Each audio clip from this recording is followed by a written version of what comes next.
ستا د ژوند نه به سکون او راحت هغه ختمېږي. په ژوند کې سکون په پیسو سره نه راځي، که په پیسو سره راتلې ډېره مزه به وه. په مخه دا تپوس دی ما ته د ټینشن بیماري ده او د ډپریشن بیماري ده او ما ته دغه دی او داسې دی او سکون نشته، راحت نشته.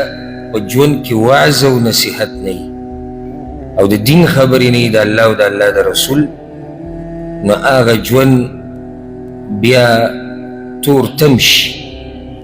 زه حیران شم هغه خلکو ته چې هغوی د سره د دین نه خبر نه وي چې دوی څنګه دا ژوند تېروي. او ګوره روزانه به ته دا خبره اورې چې یوروپ کې انګریزانو ملکونو کې یو سړي ځان مړ کړو داسې او بل ځان مړ کړو داسې او بل ځان مړ کړو داسې. د هغې یو وجه دا ده چې عقیده نشتي، دین نشتي چې هغه پرې د ژوند تېر کړي.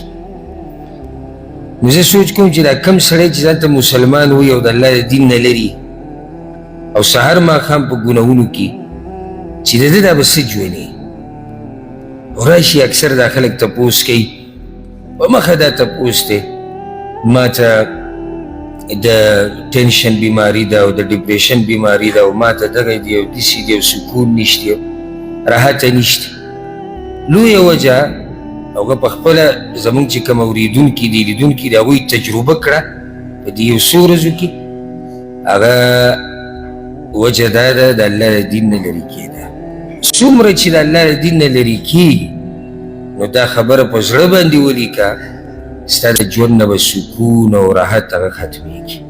په ژوند کې سکون په پیسو سره نه راځي، که په پیسو سره راتلې ډېره مزه به وه. اکثر خلک چې موږ پسې فریاد راوړي د دې چې سکون په ژوند کې نشته، هغه پیسو والی. پیسو والا وایي زما په ژوند کې سکون نشته. که ژوند ته سکون په ښځو او په بچو سره راتلی مزې به وي. که ژوند سره سکون په ډېره مزدورۍ راتلی، پښتانه به ټول په سکون باندې، ټول سختې مزدوریانې کوي، ټول سهار ماښام منډې وهي، ښه نران دي، ښه ځان د رزق دپاره درک لګوي او دا نرتوب دی. سکون صحیح ده په دغه شینو باندې راځي، خو هغه څه پرسنټیج دی. که پیسو سره سکون راځي څه نه څه، بچو سره، ښځې سره، کور سره، مزدورۍ سره، ورزش سره، هغه څه نسبه ده، څه پرسنټیج دی. بیا هم خالي ځای پاتې کېږي چې موږ د هغې په درک کې یو چې دا خالي ځای ولې پاتې دی، ولې ما ته د سکون پوره نه میلاویږي.